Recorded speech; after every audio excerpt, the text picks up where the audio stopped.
해외여행은커녕 이제는 마트 장보기도 겁나는 고환율 시대. 시장에서는 벌써부터 4월 위기설이 터져나오고 있습니다.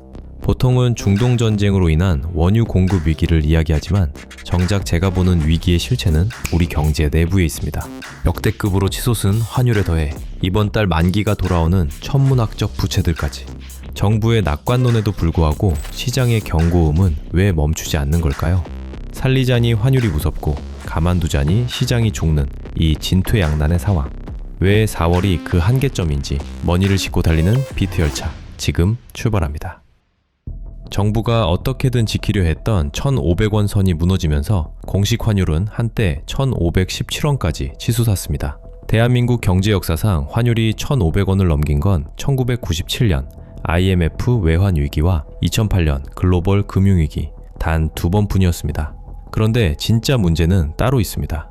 정부가 발표하는 숫자보다 시장의 공포가 훨씬 더 빠르게 움직이고 있다는 건데요. 실제로 지금 당장 달러를 구하려면 공식 환율보다 훨씬 더 많은 돈을 줘야 합니다. 공항이나 사설 환전소에서 이미 1,570원대의 거래가 이루어지고 있다는 건 수수료를 감안하더라도 외환 시장의 심리적 저항선이 이미 무너졌다는 뜻입니다. 현장의 불안감이 선반영되면서 공식 지표와 실제 체감 가격의 간극이 벌어지고 있는 거죠. 정부가 외환 보유고를 풀어 방어에 나서고 있지만 달러를 확보하려는 수요가 워낙 강하다 보니 정책은 힘을 못 쓰고 달러 몸값만 계속 올라가는 악순환이 반복되고 있습니다. 결국 이런 높은 환율은 우리가 빌린 대출의 담보 가치를 먼저 무너뜨리고 우리 가계와 기업의 자금줄을 한꺼번에 얼어붙게 만드는 실질적인 위협이 되고 있습니다.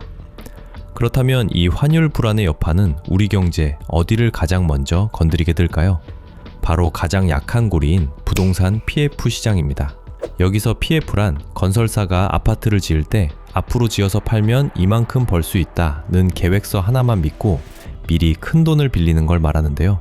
지금 이 PF 시장이 멈춰섰습니다. 당장 이번 달에만 갚아야 할 돈이 20조 원인데 이건 피할 수 없는 현금 위기입니다. 실제로 작년 말에 시장에서 1분기에만 30조 원이 넘는 자금을 갚아야 할 거라고 우려했었습니다. 그리고 최근 한국은행 보고서가 보여주는 현실은 더 냉혹합니다. 차환 시장이 마비되면서 건설사들이 억지로 메워야 했던 회사채와 CP 상환 규모가 30조 원에 육박했고 이 자금 압박이 시장의 유동성을 통째로 말려버린 겁니다. 설마 했던 위기가 숫자로 증명된 거죠. 특히 이제 취약 기업들의 그 자금 조달의 어려움 형태로 나타날 가능성이 있으니까 이런 부분에 대해서는 잘 모니터링 하도록 하겠습니다. 금융권이 몸을 사리면서 건설 현장에는 돈줄이 바짝 말라붙었고 작은 건설사들은 이자 감당조차 못할 정도로 한계에 몰렸습니다. 집이 안 팔리니 들어올 돈은 없는데 빚 갚을 날짜는 다가오고 대형 건설사들조차 자산을 팔아 현금을 모으고 있지만 이걸 사줄 사람조차 없습니다. 결국 제때 돈을 못 갚는 현장이 하나둘 늘어날수록 돈을 빌려준 금융권까지 흔들릴 가능성이 더욱 커지고 있습니다.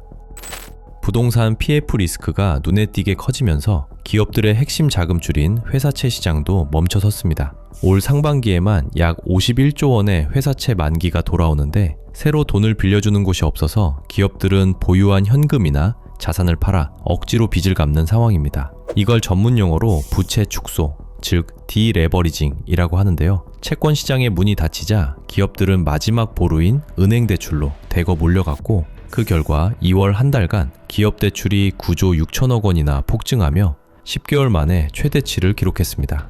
특히 삼성이나 현대 같은 대기업 대출이 5조 원을 넘었다는 건 우량 기업들조차 시장에서 직접 자금을 조달하기가 매우 어려워졌다는 뜻입니다.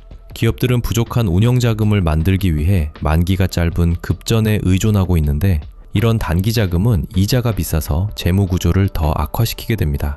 만약 여기서 자금 공급이 끊기면 중소제조업체들부터 연쇄적으로 무너지는 산업 전체의 위기로 번질 수 있습니다. 부채 부담이 이렇게 커지고 있지만 정부가 내놓을 수 있는 대책은 사실상 막혀 있습니다. 지금 시장의 문제는 돈이 아예 사라진 게 아니라 안전한 곳으로만 돈이 쏠리는 선별적 마비 상태이기 때문입니다. 실제로 3월 24일 기준으로 우량 증권사들이 1조 8천억 원의 자금을 독식하는 동안 신용도가 낮은 건설사들은 시장에서 철저히 소외되며 자금 조달 비용이 폭등했습니다. 이런 양극화는 정부의 고민을 깊게 만듭니다. 환율은 뛰고 물가는 폭등하는데 시장을 살리겠다고 금리를 낮췄다가는 원화 가치가 더 떨어지고 외국인 자금이 썰물처럼 빠져나갈 위험이 크기 때문입니다. 결국 고환율 때문에 금리 인하라는 탈출구는 봉쇄됐고 고금리가 다시 취약계층과 기업의 이자 부담을 키우는 악순환이 굳어지고 있습니다. 위기의 징후는 이제 금융 시스템의 심장부로 확대되고 있습니다. 저축은행과 캐피탈사들은 새로 빌리는 돈의 금리가 예전에 빌려준 돈보다 비싸지는 금리 역전 현상과 예금이 빠져나가는 이중고를 겪고 있습니다. 환율이 1,500원 선을 위협하면서 시중은행들의 달러 보유 상황도 나빠지고 있는데요. 원화 가치가 떨어질수록 은행이 갚아야 할 달러 부채의 무게는 무거워지고 이는 해외 자금 조달 비용을 높이는 원인이 됩니다. 달러가 귀해지면서 은행들은 기업들의 달러 대출 연장을 더욱 보수적으로 검토하기 시작했고 원자재 수입 비중이 높은 제조기업들은 고환율과 금융권의 압박이라는 이중고를 겪으며 한계 상황으로 내몰리고 있습니다. 그렇다면 밖으로 눈을 돌리면 희망이 있을까요? 안타깝게도 미국 연준은 금리를 내릴 생각이 없어 보입니다. AI 투자 열풍으로 돈 수요는 넘쳐나고 원자재 가격도 불안해서 정책을 바꿀 명분이 없기 때문입니다. 미국 금리가 높은 수준에서 유지되는데 우리만 금리를 내리는 건 원화 가치를 포기하고 자본 유출을 감수해야 하는 위험천만한 선택입니다. 실제로 국고채 금리가 급등하는 등 시장은 이미 기대를 접은 모습입니다. 전 세계의 돈이 한국 같은 신흥국이 아닌 미국의 고수익 산업으로 집중되면서 국내 금융시장의 체력은 갈수록 고갈되고 있습니다.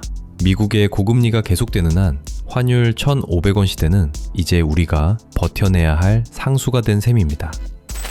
1,500원을 뚫어버린 고환율과 상반기에 집중된 51조 원가량의 회사채 만기, 특히 자금 조달 능력이 약한 비우량 기업들의 빚이 상반기에 집중되어 있다는 사실은 향후 터질 리스크의 폭발력이 매우 크다는 것을 의미합니다. 그동안 부채에 의존해온 우리 경제 구조는 이제 고환율과 고금리라는 현실 앞에서 막다른 길에 다다랐습니다. 결국 제가 생각하는 4월의 위기는 바로 고환율로 인해 자금줄이 막힌 중소건설사와 이들에게 돈을 빌려준 저축은행, 캐피탈 같은 이 금융권의 부실입니다. 건설 현장의 자금난은 금융권의 부실로 이어지고 다시 우리 자산의 가치 하락과 소비 위축으로 이어집니다. 한국 경제의 4월 위기설, 여러분은 이것을 단순한 기후라고 보시나요? 아니면 시그널의 시작이라고 생각하시나요? 여러분의 현명한 생각을 댓글로 남겨주시기 바랍니다. 오늘 준비한 내용은 여기까지고요. 고정 댓글 꼭 확인해 주시고 재밌게 보셨다면 구독과 좋아요, 알림 설정 부탁드리겠습니다. 그럼 BT 열차는 다음 역에서 찾아뵙겠습니다. 감사합니다.